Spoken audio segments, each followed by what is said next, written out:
من شرور أنفسنا ومن سيئات أعمالنا من يهدي الله فلا مضل له ومن يضلل فلا هادي له ونشهد أن لا إله إلا الله وحده لا شريك له ونشهد أن محمدا عبده ورسوله صلى الله عليه وعلى آله وأصحابه ومن تبعهم بإحسان إلى يوم الدين وسلم تسليما كثيرا. يا أيها الذين آمنوا اتقوا الله حق تقاته ولا تموتن إلا وأنتم مسلمون. يا أيها الناس اتقوا ربكم الذي خلقكم من نفس واحدة وخلق منها زوجها وبث منهما رجالا كثيرا ونساء واتقوا الله الذي تساءلون به والأرحام إن الله كان عليكم رقيبا. يا أيها الذين آمنوا اتقوا الله وقولوا قولا سديدا يصلح لكم أعمالكم ويغفر لكم ذنوبكم ومن يطع الله ورسوله فقد فاز فوزا عظيما. ما بعد، إن خير الحديث كتاب الله وخير الهدي هدي محمد صلى الله عليه وسلم وشر الأمور محدثاتها وكل محدثة بدعة وكل بدعة ضلالة وكل ضلالة في النار. أما بعد، قال الله تعالى في القرآن الحكيم: رب هب لي حكما والحقني بالصالحين رب اجعل لي لسان صدق في الآخرين. We praise Allah, we seek His help, and we seek His forgiveness. We seek Allah's refuge from the evil of our own souls, and we seek His aid. Whoever Allah guides, none can misguide, and whoever Allah lets go astray, none can guide. I bear witness that there is none worthy of worship except Allah. He is without partners, and He is alone. I bear witness that Muhammad sallallahu alayhi wasallam is His slave and His messenger. May the peace and blessings of Allah be upon Him, His family, His companions, and whoever follows Him and His companions until the Day of Judgment. O you who believe, have taqwa of Allah like He deserves to be, and die not except in a state that you are Muslim. O mankind, have taqwa of Allah, who has created you from a single soul, and from it He created His mate, and from them both He dispersed multitudes of men and women in the earth. And do not break the ties of kinship, and fear Allah, in whose name you ask for your mutual rights. And do not break the ties of kinship.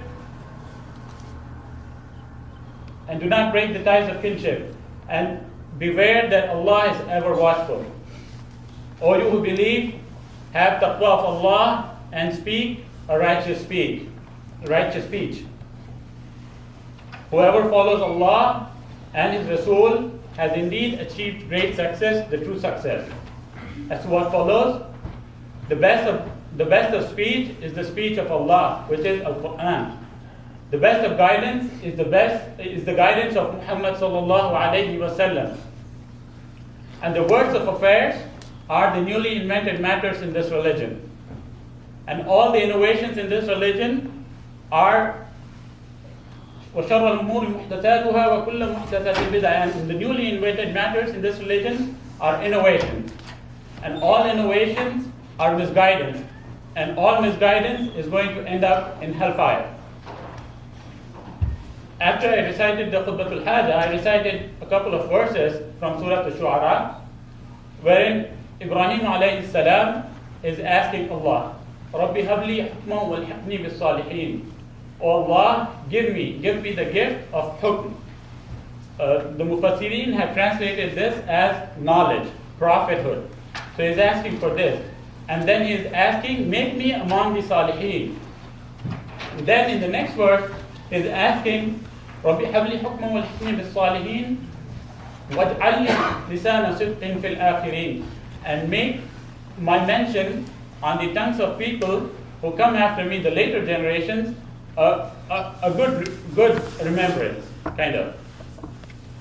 So I chose these two ayat as a segue from where the last week's khatib left off. So if you remember, the last week, the khatib had mentioned that how he wanted to be remembered for something more than as a dialysis patient. He said, he shared with us that he was a dialysis patient, but he would not want to be remembered as a patient who went through dialysis every 4 weeks or whatever. And when he said that, I was thinking to myself, at least he can be remembered for something positive. That he was inflicted with this disease, which is a test from Allah, and he was patient. Inshallah, he is going to be patient, and then he at least can be remembered for his patience, which is a good thing. But I ask myself, and I want each one of you to ask of yourself, what are you going to be remembered for when you die? And it's a fact of life that you are going to die after, whatever time Allah has written for you. So I want you to ponder on this for a few seconds. Think of it. What are you going to be remembered for? And here is also a continuation from where I left when I gave the last khutbah, which was the Sunan of Ibrahim alayhi salam. We discussed 2 or 3 Sunan before Eid. And this is actually one of the Sunnah of Ibrahim alayhi salam, to worry about your legacy, to worry about what you're going to be remembered for and how you're going to be remembered for by the generations to come. So here, Ibrahim alayhi salam is asking Allah to give him a legacy, which the generations to come. Some of the translators have translated it as the latest generations, which is the last generation that will come until the day of judgment. So Ibrahim alayhi salam is thinking far ahead in time. He wants all the generations that come after him to remember him, lisan sidqin, for a good cause. Some people are famous, but they are not famous for a good cause. Fir'aun, everybody knows about Fir'aun, but he is remembered for something that is evil. So Ibrahim alayhi salam wants people to remember him for something that is good.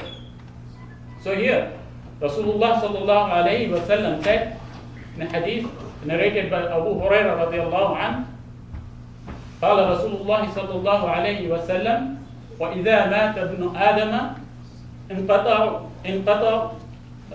وإذا مات ابن آدم انقطع عمله إلا من ثلاث, except for 3 things.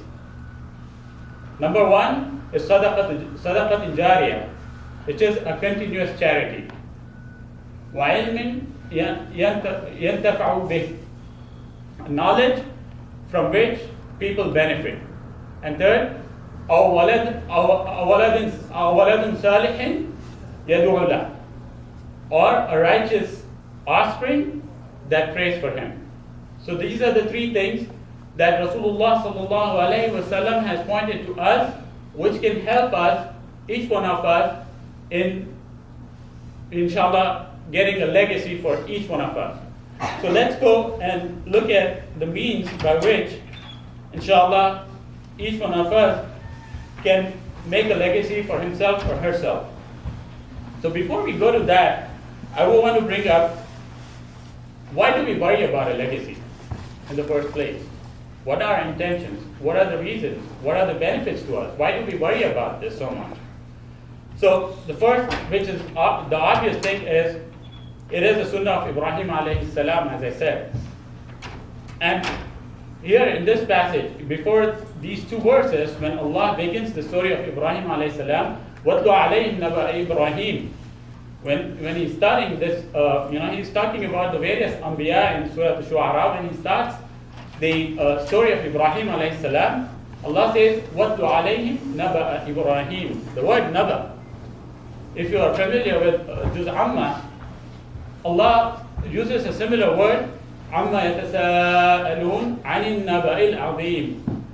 So Allah is talking about the Naba of the Adim, the news that is big. So the word Naba is used for something that is of great importance. So if it wasn't obvious to you, this is something that is of great importance. Worrying about your legacy is of great importance because Allah is saying this is of importance.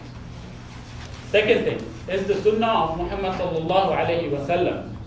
And as I shared in the last khutbah, there is none closer to the sunnah of Ibrahim alayhi salam than Muhammad sallallahu alayhi wa sallam. So it was until Muhammad sallallahu alayhi wa sallam was dying, he was worried about his legacy.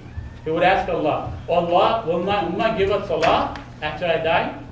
He had worked so hard to inculcate in his Sahaba this habit of praying 5 times a day on time. And then when he was told that there will come a time when people will give up salah, they will not pray on time, they will not pray in Jummah. Muhammad sallallahu alayhi wa sallam was worried. He was worried about his legacy. So why did Ibrahim alayhi salam and Muhammad sallallahu alayhi wa sallam worry about their legacy so much? You know, there are people who worry about their legacy. They want to be known, they want to be famous. But why did Ibrahim alayhi salam and Muhammad sallallahu alayhi wa sallam worry? Did they do this for pretentious reasons so that they're famous?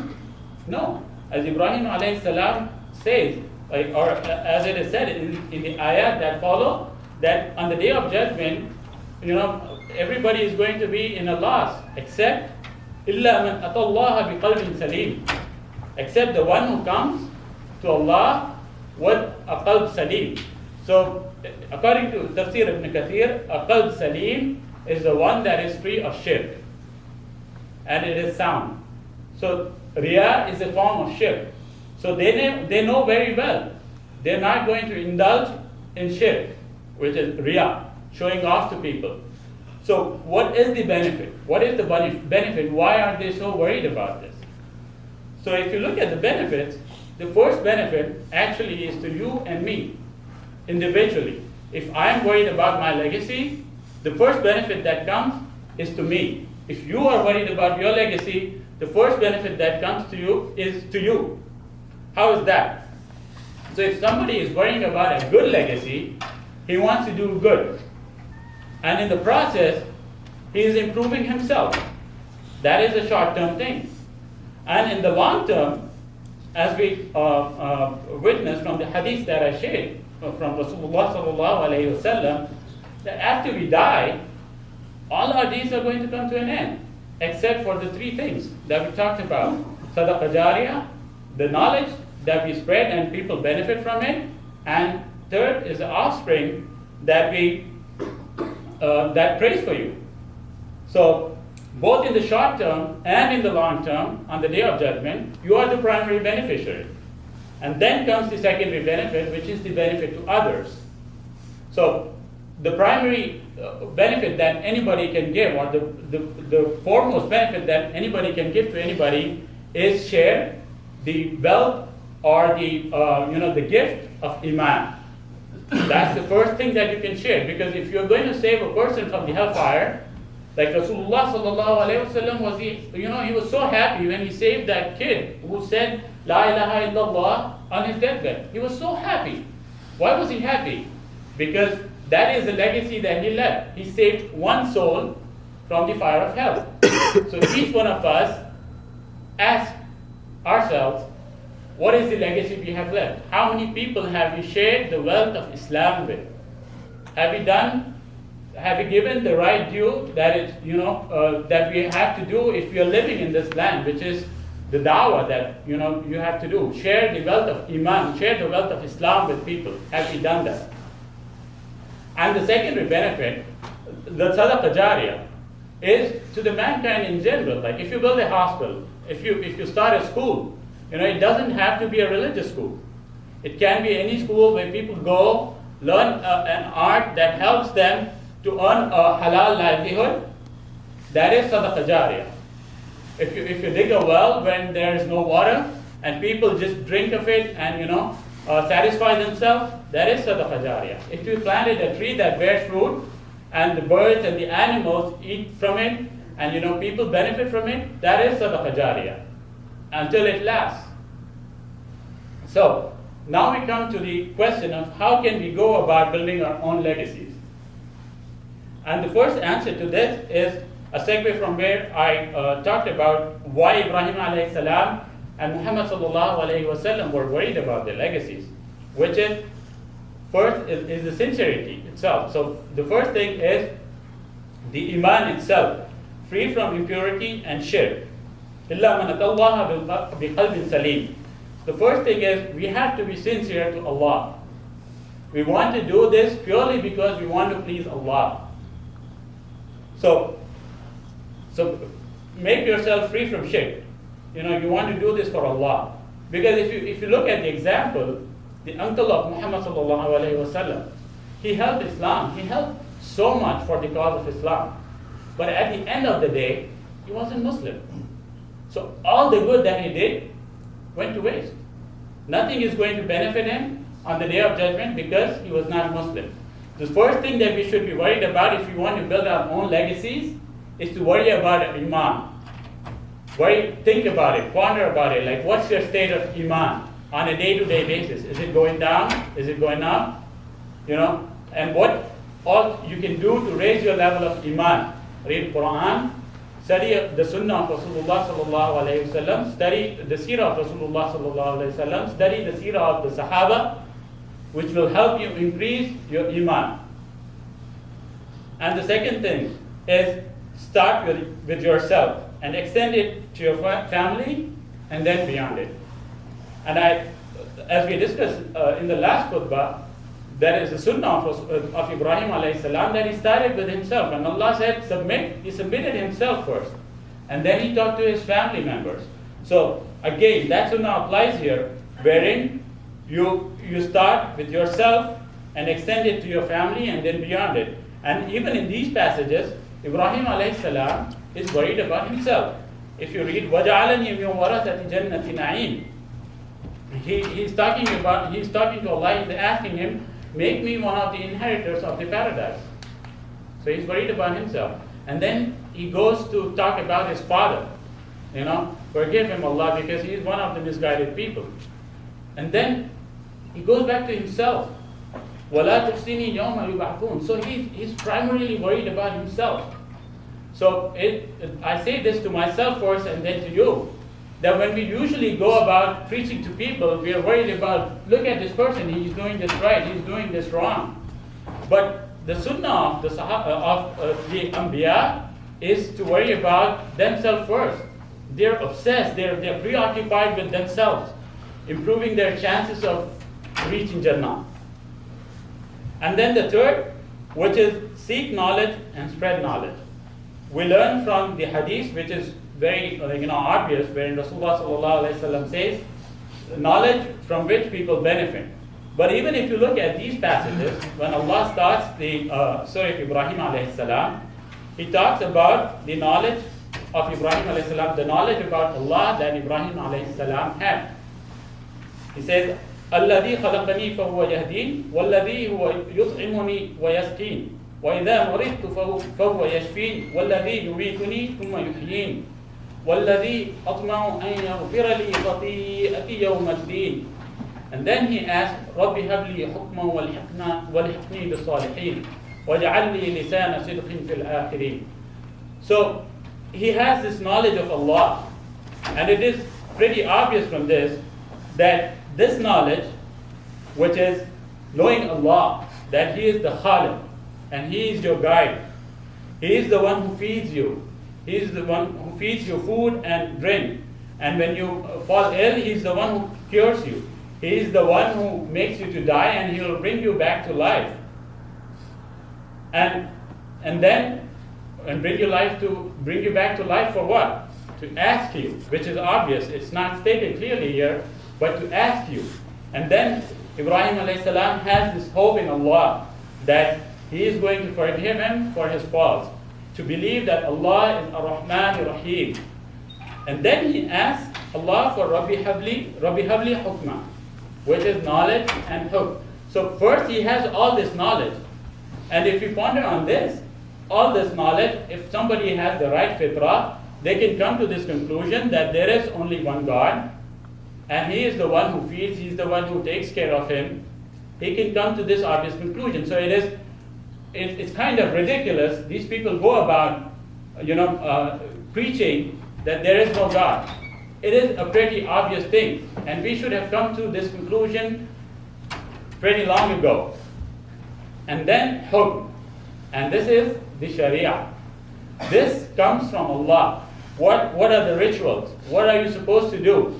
Nobody can come up. Like, why pray 5 times a day? Why can you not pray 6 times a day? This is knowledge from Allah. He is the one who decrees. You pray 5 times a day. You pray 2 rakats for Fajr. You pray 4 rakats for Dhuhr, Asr, 3 for Maghrib, 4 for Isha. He is the one who decrees the rituals. He is the one who decrees the law. So that comes from Allah, and He has to send Anbiya to do this. So gain knowledge. So ponder on the creation like Ibrahim alayhi salam did, and come to the conclusion that there is one God, He takes care of you, He is your creator. And then study Sharia.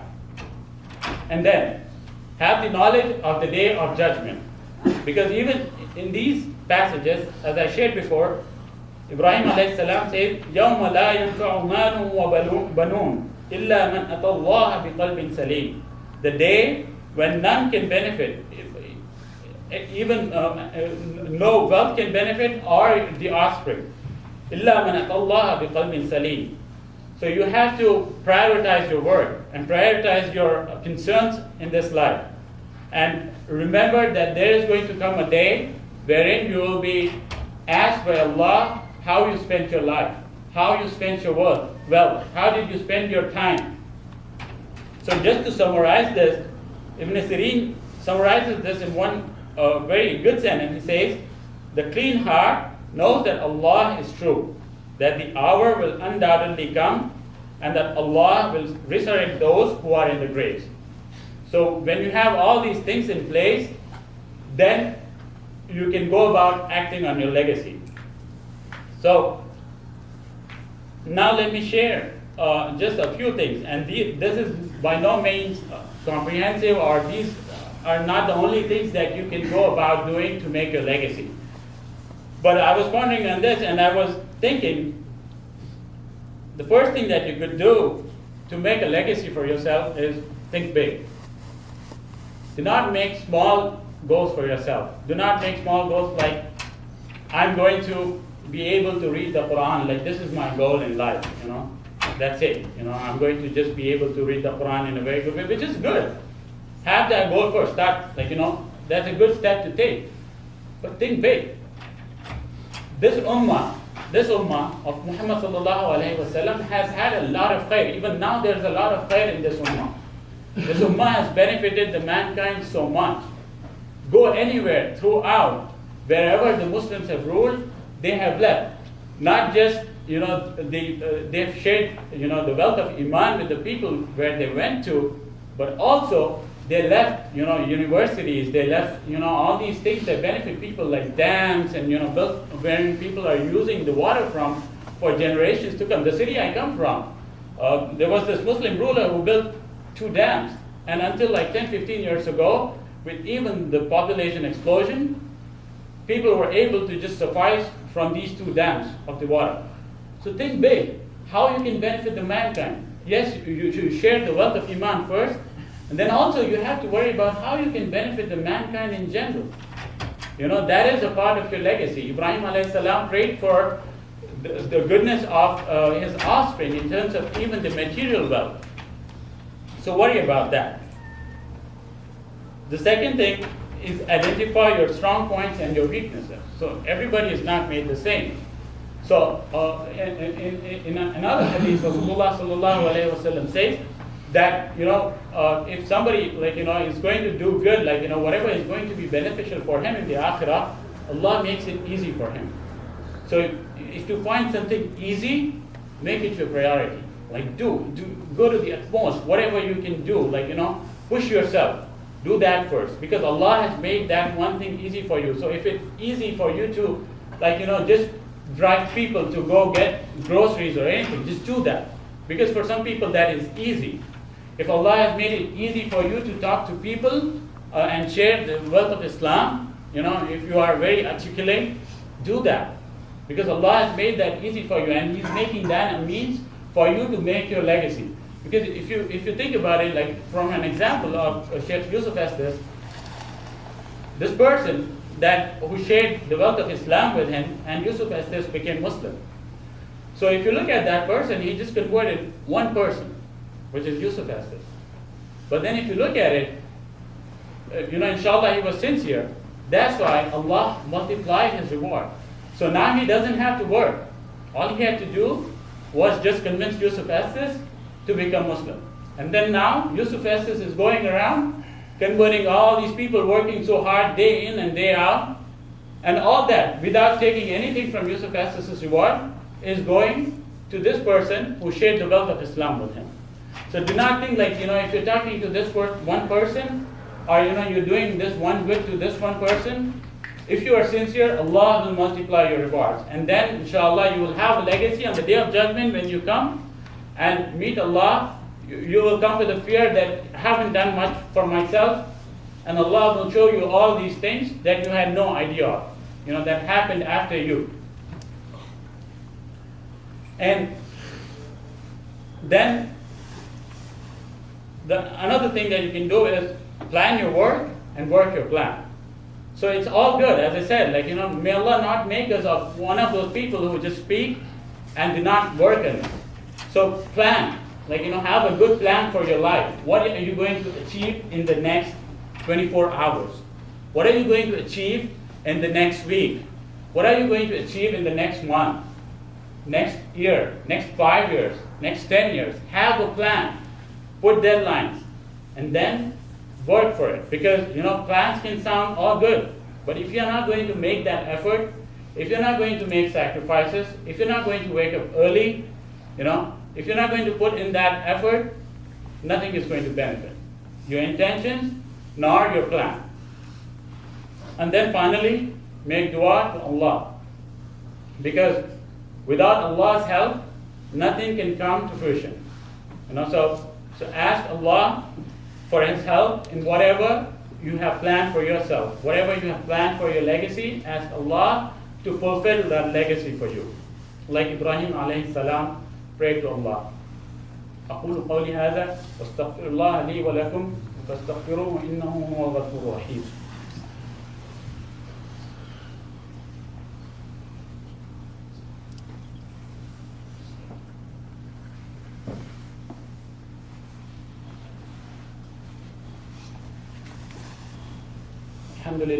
الحمد لله والصلاة والسلام على رسول الله. إن الله وملائكته يصلون على النبي يا أيها الذين آمنوا صلوا عليه وسلموا تسليما. اللهم صل على محمد وعلى آل محمد كما صليت على إبراهيم وعلى آل إبراهيم إنك حميد مجيد. اللهم بارك على محمد وعلى آل محمد كما باركت على إبراهيم وعلى آل إبراهيم إنك حميد مجيد. رب هب لي حكما والحقني بالصالحين. رب اجعل لي لسان صدق في الآخرين. ربنا هب لنا من أزواجنا وذرياتنا قرة أعين واجعلنا للمتقين إماما. ربنا أعطنا في الدنيا حسنة وفي الآخرة حسنة وقنا عذاب النار. اللهم اغفر لنا ذنوبنا وكفر عنا سيئاتنا وتوفنا مع الأبرار. Ya Allah, we ask you, like Ibrahim alayhi salam, your Khalil, asked of you to give us a legacy that's going to last until the Day of Judgment. Allah, make it easy for us to make a legacy for ourselves. And Allah, help us to overcome our deficiencies. Help us to overcome our laziness. Help us to overcome our weaknesses. Help us to prioritize. Help us to worry about the akhirah. Do not make the worries of this dunya our primary concern. O Allah, make the worry of the akhirah our primary concern. O Allah, we ask you to forgive us on the Day of Judgment. O Allah, we know that our deeds cannot reach the level of Ibrahim alayhi salam and the leader of the Anbiya Muhammad sallallahu alayhi wa sallam or his companions. But Allah, we love them. We love them, so join us with them, Allah. عباد الله اتقوا الله إن الله يأمركم بالعدل والإحسان وإيتاء ذي القربى وينهى عن الفحشاء والمنكر والبغي يعظكم لعلكم تذكرون اذكروا الله يذكركم وادعوه يستجب لكم ولذكر الله أكبر. أقم الصلاة.